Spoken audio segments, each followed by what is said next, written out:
I'm sitting here in my prayer closet, and I'm doing my best to hold back tears as I say these words to you all. You have been chosen. You've been chosen. And when God chooses you, you may not always feel qualified. You may not even understand why He chose you. And sometimes the journey that He has you on may seem pretty difficult. But you have to remember God is not making up your life along the way. You've been chosen, my dear brothers and sisters. Yesterday, I went live for a little bit on my social media channels. I had been spending quite a bit of time. You all know Saturdays is my day of just literally worship, prayer, reading my Bible or reading a good book, something to help me spiritually. And I did a live yesterday, and God put so beautifully in my spirit. I asked Jesus, I said, Jesus, how do we make music together? I said, show me, how do we make music together? What is it that you want in me? And He put in my heart so beautifully that we are all like this orchestra. We all have these different parts that we play. Some of us are meant to play the piano. Some of us are put here to play the flute. Some of us are put here to play, the drums. And I gave a little story about how my children have been taking African drum lessons since they were literally in about kindergarten or first grade all the way through high school. Of course, many of them are adults now, and they're off living their lives. But, and I talked about how by the time they were in the 4th or the 5th grade, we have so many African drums. It's just, so many drums in our basement. But by the time they were in the 4th or 5th grade, they were playing those drums so masterfully, and they would perform at different venues and different things. And the point that I was getting at is sometimes we can look at what someone else is playing. We can look at how beautifully they play the flute, and we can wonder, why doesn't my instrument sound that beautiful? Why, how is it that looks so wonderful and they're doing it with such ease? What's going on in my life that I don't sound that way? Well, that's because you were not meant to play the flute. I'm going somewhere with this. Just bear with me for a moment. Perhaps you were meant to play the piano. Perhaps you were meant to learn all of those different keys. And of course, when you're first rehearsing, it's going to sound horrible, right? I don't know anything about the piano. It'll sound horrible when I'm first playing it, right? Perhaps you're meant to beat on that drum, right? Or maybe perhaps you're meant to gently be in the background playing that violin because that's what you're designed to do. There's a passage in Jeremiah 1:5 and in Ephesians 1:5 that I reference. I have my Bible open right now to Jeremiah 1:5, so I'll start with this one. Jeremiah 1:5 says, before I formed you in the womb, I knew you. Before you were born, I set you apart. And he goes on to tell him, I appointed you and made you a prophet to the nations. And then he just goes on, to talk about, Jeremiah's response was basically saying, I don't know how to speak. I'm only a child. But the Lord said to him, do not say I'm only a child. And he goes on to tell him, you must go to everyone I send you to and say, whatever I command you, do not be afraid of them, for I am with you and will rescue you, declares the Lord. That was the instrument that he was called to play. God has chosen each and every last one of us to walk in the giftings and in the anointing that he's placed over our lives. And sometimes, and I know this firsthand, you can look about you and you can see people playing so beautifully, so masterfully their instrument, and you don't know the story behind it, all of the practices that they've been through, all of the ups and downs, all of the times they wanted to quit and give up. And sometimes we can look at our instrument and easily devalue it and think that it's not as important because all we're playing is that little triangle thing, right? Or maybe that, I don't even know what you call that thing, that big old huge gong where you hit it one time, right? But all of it is beautiful. We all are part of this beautiful orchestra. All of us. And when I was live yesterday, I was saying, and I can't explain it, but I felt in my spirit that I literally could feel, as I was on that live with people from my different social media channels, I literally could feel in the spirit, it's almost as if you could feel the beautiful flow of an orchestra being played. We all have our parts. Each part has its value.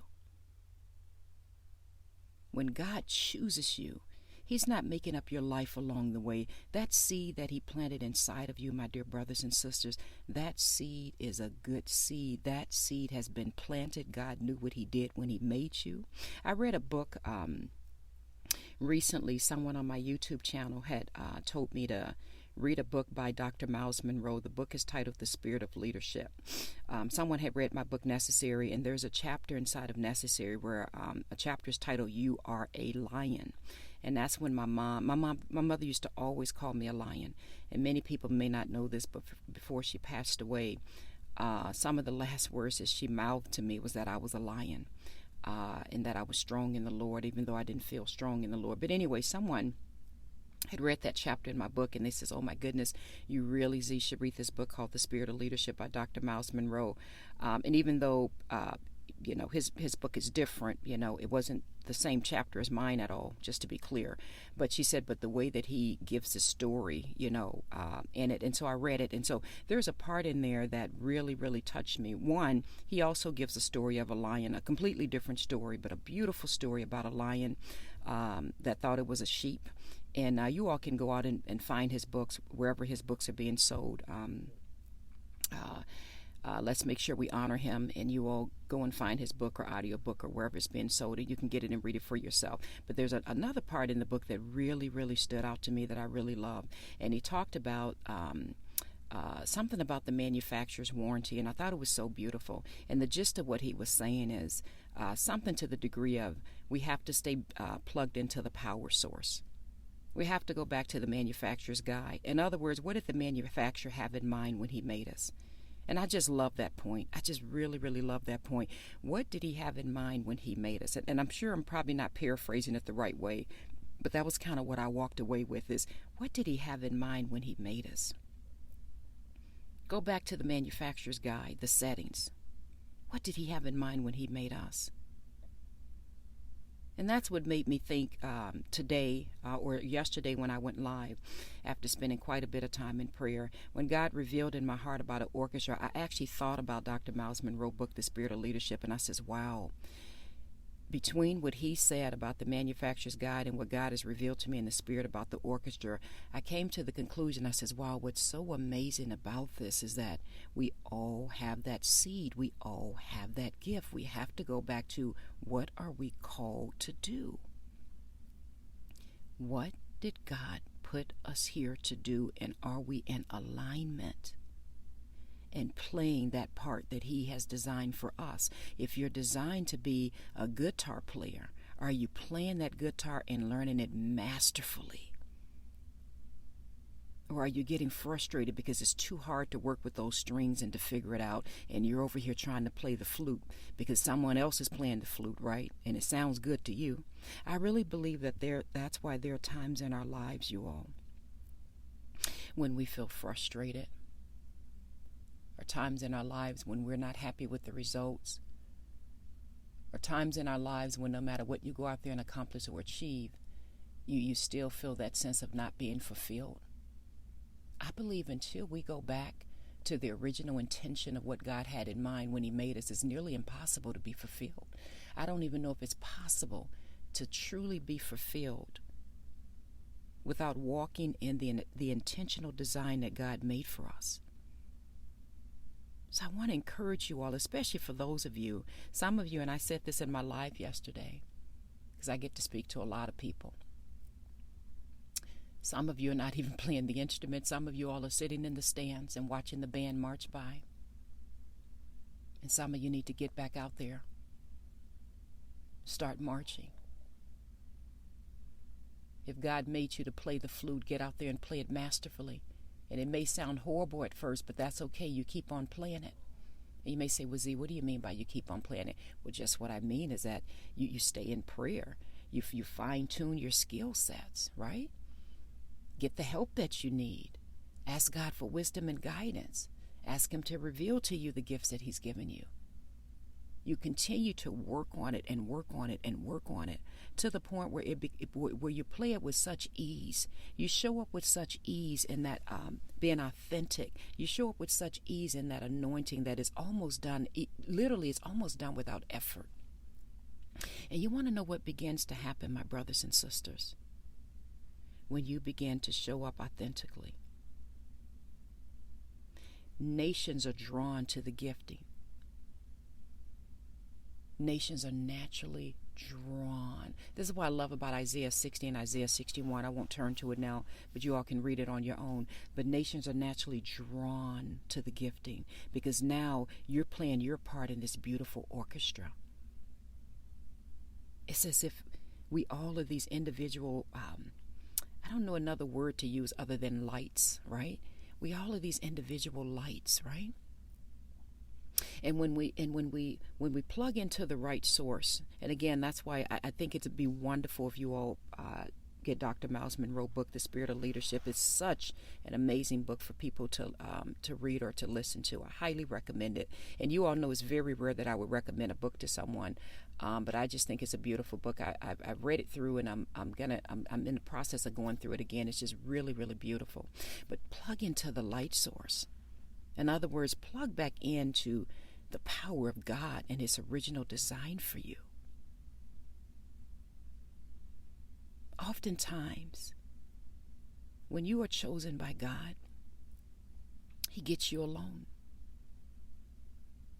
And sometimes you're out there on that field alone with that instrument, and you don't even know how to hold it, let alone play it.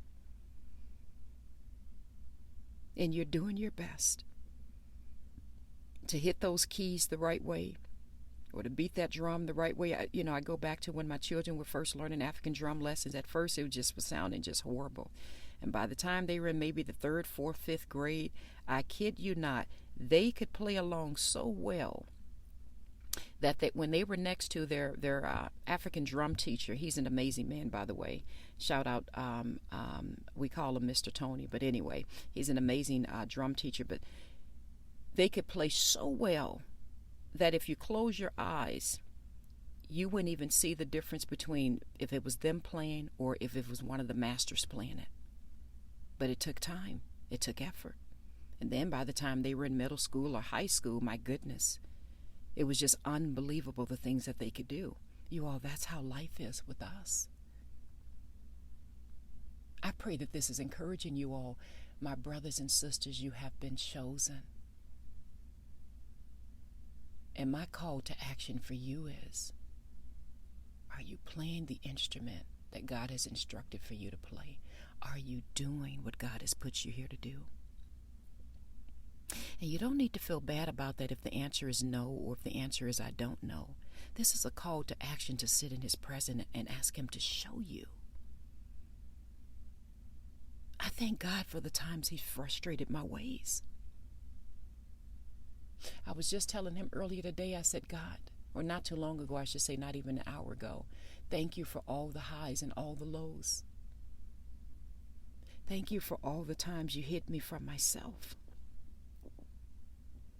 Thank you for all the times you protected me from myself because of things that I wanted or thought I needed at the time, and I wasn't ready. You know the seed that you planted inside of me. You know what you put me here for. Show me, Jesus, how do we make music together? And that's what I asked Him. How do we make music together? My dear brothers and sisters, I want you to be reminded, you have been chosen. You may question it. You may be a little confused by it. You may not see it up front. God knows I didn't. I didn't think that I had anything to offer to this orchestra, especially when my life was falling apart. Many of you read my book, Necessary, so you know what I'm referring to, right? I didn't think my broken pieces could contribute. I didn't think I had anything major to offer. But God chose me.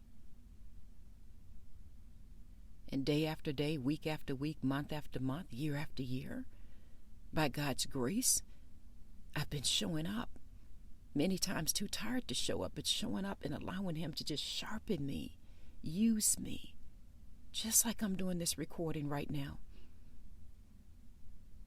Before this recording, I was sitting before God and I said, God, how do we make music together? How do I lift you to the nations? And how do I encourage your people to sit in your presence? And I sat in my living room not even an hour ago. You all didn't see me, tears streaming down my face. And God just began to reveal to me, you've been chosen. I've chosen my people. Just like I'm telling you all, you've been chosen. But many don't know that they are called. We're not to question it.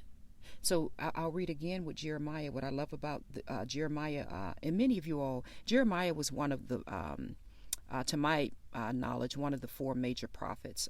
He was the one known as the weeping prophet. But I love that he said, sovereign Lord, I do not know how to speak. I'm only a child. Some of you all may be feeling that right now. But Z, I know what God has called me to do, but I don't even know where to begin. Or I'm just tired, right? I don't know. Like I've been doing this, but it's not looking like what it's supposed to look like. Z, it's not that I'm not out there trying. I actually am. And that's what Jeremiah said. He said, I'm only a child. But the Lord said to me, don't you say I'm only a child. It's as if God just looks past what the limitations we put on ourselves. That's what I love about him. I think that's why I like Judges 6 and 7 so much. Because when that angel appeared and told Gideon, called him a mighty warrior, I know it's weird to say this, but I actually love Gideon's response. Gideon was like, well, if the God is with us, then where is he at? Why is my tribe the least of the least? And why are we going through this and why are we going through that? And I just love that the angel did not focus on, or I should say the Lord did not focus on his current circumstance. God saw him as who he was becoming. God saw him as that original design, predestined. So he didn't even see, I shouldn't say didn't see, but didn't allow the current circumstance to stop him from calling him to go and do what he's called him to do. The other day, I think I was doing a live, or maybe I was teaching one of the workshops inside of the Unlocking Greatness community. And I talked about the person that was at the pool for like 38 years, and we went through that story. It's in the Gospels. You all can look it up and find it. But what's so amazing about that story is this man had been there 38 years. Can you imagine? 38 years with the same issue. And I just love that Jesus looked to him. I'm gonna have to turn to it because I want to get it right. But I just love that Jesus looked to him, and Jesus said something like, do you want to get well? And I'm like, why would he ask the man, do you want to get well? Of course he wanted to get well, and no, that's not always obvious. And instead of the man answering the question, he went on to say something like, I've been trying to get into the water, I haven't had anybody to help me. And he just kind of went into all of these excuses, right? And Jesus just turned to him and said, pick up your mat and walk. Let me not deviate. Let me stay on topic. Because this Wednesday, that actually is the topic that all of the entrepreneurs, for those who are members of the Unlocking Greatness community, as many of you may be aware, we've been having open enrollment for the last weeks. We've had a number of people joining from all around the world. It's been so beautiful bringing people together. But our topic this coming Wednesday inside of the Unlocking Greatness community is pick up your mat and walk. And that's the topic we're discussing with all of the entrepreneurs that are coming together. But it's such a beautiful, beautiful, beautiful story. And I love that God doesn't see, or I shouldn't say doesn't see, but in our current situation or the way we see things, I love that he sees beyond it and that it doesn't limit him or limit how he sees us and knowing what he put us here for. You've been chosen, my dear brothers and sisters. Play that instrument so beautifully that God has given you. Your piece is so valuable in this amazing orchestra that's being played. Work on the skills and the giftings that God has given you and watch how it begins to develop and it begins to flow. I say this with love and respect to you all. Sometimes the flow isn't there. because you're not playing the instrument that you were made to play. If you're playing an instrument at all, let me say that, and I say that with love and respect. And I'm speaking to myself as well. I was out there doing some of everything, right? But God called me to encourage people all around the world to sit in his presence, to encourage them to sit in his presence. God naturally built me to encourage people, to inspire them to dig deep inside, to see the dreams, the goals, the seeds that he's planted inside of them, and to pursue that with their everything. And so I'm built to encourage the people to sit in his presence. And even when you're going through the up seasons or the down seasons, to still seek his presence, right? So the more I walk in that flow, and you all know, for those who've been following Unlocking Greatness podcast for a while, you already know, not only was I feeling completely not qualified to do this, completely not, I don't even want to use the word worthy. I just was not, like, God, I first of all, I'm still trying to figure this out. I don't know anything about this. I'm not a licensed minister. I'm not a whatever. But the more I sat in his presence, I'm sitting in my closet now as I'm speaking to y'all, the more God began to reveal to me, this is what I have in mind for you when I made you. This is the seed that's inside of you. One of the people, when I went live the other day, she said, Z, I think your instrument is a trumpet. She says, you're meant to be sounding or playing the trumpet. And I kind of like that. As soon as she said that, it kind of, or typed that into the comment field, I should say, it really resonated in my spirit for some reason when she said that. So maybe that's the case. Maybe my instrument is a trumpet. But I was scared of it. Don't know how to blow a trumpet. Don't know the first thing about it. Still learning. Let me just be clear. What are you put here to do, my brothers and sisters? Could it be that God is hiding you to protect you? Could it be that he's getting you in alignment to play the instrument he's designed for you to play? Could it be that you're somewhere in the background playing a gentle violin when you're supposed to be up front beating the drums, the African drums?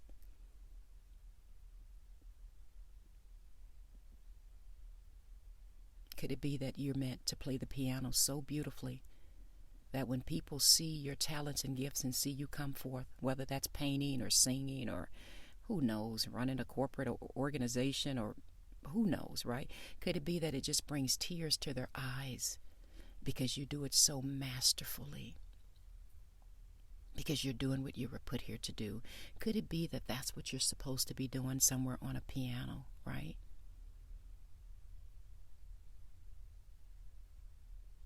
Somewhere on a beautiful whatever. I don't know all the instruments, you guys. So you got to bear with me, but I'm just kind of thinking of instruments as I'm talking, right? A cello or something, whatever that is, right? And you're somewhere in the back. You're somewhere in a different part, playing a violin or playing a flute, and you wasn't put here to play that flute. But you may think, but it's easier to play the flute. Flute's what I've been practicing for a while. Everybody else is playing the flute. This is smaller and easier for me to manage.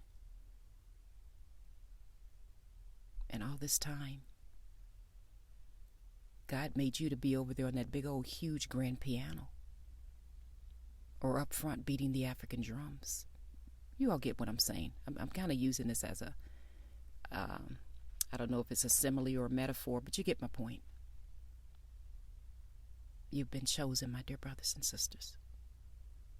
Your part is extremely valuable. And we need you. No matter what you feel, or how much value you may think you have or don't have, we need you. One of the ladies at my church today, I was kind of talking to her about this, and she said something, so I like the way she put it. She said, Z, I like that. She said, I said, I don't know what you call that big old thing where you just hit it one time, like a gong or something. If you've ever been to I don't know, any type of an orchestra, any type of a whatever. I've been to a ton of them because my kids were in band pretty much all the way, through their upbringing. So not only were they playing African drums, pretty much almost every Saturday, the majority of their lives, they were at African drum lessons. But they were always in the band. So I've been to too many to count. And every now and then you see the kid way in the back, and I don't even know what the thing is called, but every now and then they just got to hit this thing, and it's like, boom, right? This is one thing, and they may only hit it just a few times through the entire song, right? That piece is valuable. And one of the ladies today at my church, she said to me, she says, and even the ones that hit maybe the little triangle or hit, that one gong or that one piece or whatever, she says, even that is so necessary in the whole song because it's like a piercing through the darkness. And I said, oh, that's so good. She says, yeah, sometimes just that one sound is what's needed to like really bring it all together, And I was thinking to myself, yeah, almost like an exclamation point. So even that piece, that part in the orchestra, my brothers and sisters, is tremendously valuable because without your piece, you're missed. Something's missing from the beautiful orchestra when you don't show up, baby. We need you. No matter how big or small you think your contribution is to this human race, we need you. Let me close out with this. I was just at my neighbor's, one of my neighbors, her daughter's graduating. Or just graduated, I should say, and getting ready to head off to college. Really, literally my neighbor, that's just literally right in my neighborhood. And I was sitting there and I was just thinking, it seems like it was just the other day that the mother was standing in my driveway when she said, Z, I think I may be pregnant again. And I'm like, what, are you serious? And we were laughing about it. I said, it seemed like it was just a few weeks ago or a few months ago that you were standing in my driveway and said that. And now here she is about to go off to college. And I just said, my God, time is just flying by, you guys. Time is not waiting on anyone. So consider this as a beautiful call to action, my brothers and sisters, especially for those of you who've had your instruments sitting in the closet for years collecting dust. Some of you been in the stands watching the band go by for years. And you wonder why, and I say this with tremendous love and respect, you wonder why you don't feel fulfilled because we need you to play your part. You're missed. You are a piece of this orchestra. And I know you may be scared to come forth or tired or discouraged or whatever word you want to put on it. I get it. But let me tell you a little secret. Time's going to pass by whether you get on the field or not. We're not here that long, you all. So play your part and know that you are valued. You are a chosen people. I think that's 1 Peter 2, 9 and 10. Let me turn to it.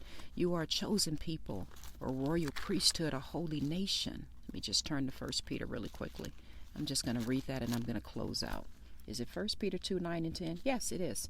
1 Peter 2, 9 and 10. But you are a chosen people, a royal priesthood, a holy nation, a people belonging to God, that you may declare the praises of him who called you out of darkness into his wonderful light. You're chosen. And I want you to remember that and believe that, okay? I love you all. I love you. I love you. I pray you all have been greatly, greatly, greatly encouraged. I love you all. You're listening to Unlocking Greatness Podcast with Zenja Glass.